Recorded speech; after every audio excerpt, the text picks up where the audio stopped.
12 மணிக்கு ஆவடி திருமலவயல் பகுதியில் இருக்கிற ஆலயா கெமிக்கல்ஸ் கம்பெனியில் ஃபயர் ஆச்சுன்னு தகவல் கிடைச்சது. உடனடியாக ஆவடி மற்றும் 51 தீயணைப்பு நிலையங்கள்லேருந்து வண்டியில் வரவழைக்கப்பட்டு உடனடியாக தீயணைக்கும் பணி மேற்கொள்ளப்பட்டது. ஆரம்பத்தில் இவ்வளவு பேரலில் திண்ணர் இருந்ததுனால ஃபயர் கொஞ்சம் சிவியராக இருந்தது, அதிக அளவில் இருந்தது. அதுக்கப்புறமா கூடுதலாக வாகனங்கள் அருகில் உள்ள பூந்தமல்லி, ஜே நகர், கோயம்பேடு இந்த மாதிரி இடங்கள்லேருந்து வண்டிகளை வரவழைக்கப்பட்டது. டிஃபென்ஸ்லேருந்து வண்டி வந்தது. கிட்டத்தட்ட இப்போ 90% அணைச்சாச்சு. இனிமேல் பக்கத்தில் இருந்து மண் எடுத்து போட்டு மீதி இருக்கிறத ஃபில் பண்ணலாம்னு இருக்கிறோம். இன்னும் ½ hour அந்த மாதிரி ஃபுல்லாக டோட்டலாக ஃபயரை போட்ட பண்ணிடலாம். காரணம் என்னன்னு தெரிஞ்சதா சார்? இல்லை, அதை பற்றி எதுவும் அது விசாரணையில் இருக்கு. எவ்வளவு நேரம் தீ கிட்டத்தட்ட ஒரு 3 மணி நேரமா போராடி அணைச்சிட்டோம். உயிர் சேதங்கள் இல்லை, உயிர் சேதங்களோ இல்லை காயங்களோ அந்த மாதிரி எதுவும் இல்லை, யாருக்கும் இல்லை. பக்கத்தில் பள்ளி இருக்கிறதுனால பள்ளி மாணவர்கள் உடனடியாக அப்புறப்படுத்தப்பட்டு பாதுகாப்பு கொண்டு செல்லப்பட்டாங்க. வேற எந்த விதமான மக்களுக்கு வேற எந்த விதமான பாதிப்பும் இல்லை. ஸ்கூலுக்கு ஆப்போசிட்ல தான் இருக்கும்.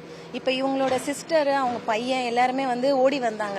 எங்களுக்கு அங்க என்னன்னு தெரியல, யாராச்சும் செயின் நடத்திட்டு போறாங்க, அதான் ஓடுறாங்க போல அப்படின்னு நினைச்சு வந்தோம். லாஸ்ட்ல பார்த்தா அந்த புகை அதிகமா வந்தோடனே தான் ஒருத்தர் பேரண்ட்ஸ்க்கு கால் பண்ணி இன்ஃபார்ம் பண்ணோம். இவங்க வீட்டுல இருந்து தான் ஃபர்ஸ்ட் ஓடி வந்தாங்க. அதை வச்சுதான் எங்களுக்கு தெரியும். அதுக்கப்புறம் ஒரு பேரண்ட்ஸ்க்காக இன்ஃபார்ம் பண்ணிட்டு அதுக்கப்புறமா எல்லாருமே கூட்டிட்டு போனாங்க. அது கரெக்டா பாத்தீங்கன்னா ஒரு 12-10 அந்த மாதிரி ரேஞ்ச் தான்.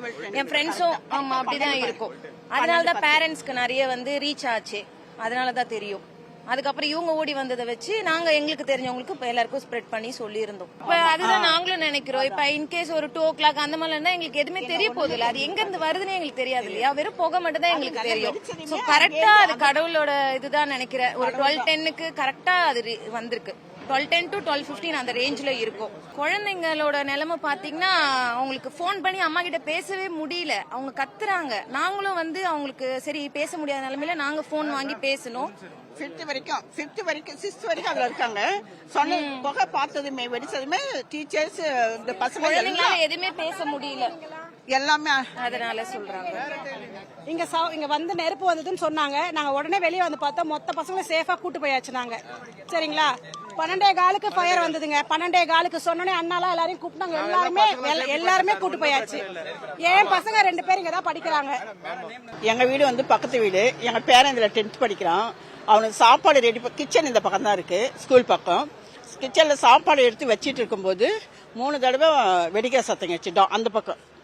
அந்த பக்கத்துல இருந்து தான் வெடிச்சு, அந்த பக்கத்துல இருந்து வெடிச்சு ஒரே புகை வர ஆரம்பிச்சது.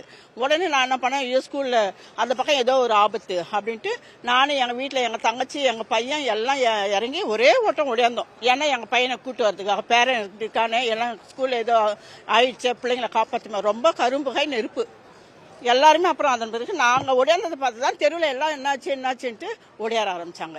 அதனால ஸ்கூலுக்கு அதுக்கு எந்த சம்பந்தமும் இல்லை. ஆனா அந்த பக்கத்துல தான் ப்ராப்ளம். ஏதோ வெடிச்சது 3 தடவை அடிச்சது. 12:10 கரெக்டா. அப்ப 3 தடவை டமால்னு வெடிக்க சத்தம் வச்சு கரும்புகை நிறைய வந்தது. அவ்வளவுதான், அதிகமா வந்தது. அந்த வெடிச்ச சத்தம் கேட்டுமே கரும்புகை அதிகமா வந்தது. அதோட நாங்க இறங்கி ஸ்கூலுக்கு ஓடியாந்துட்டோம். செய்திகளை உடனுக்குடனும் துல்லியமாகவும் தெரிந்து கொள்ள சப்ஸ்கிரைப் பண்ணுங்க.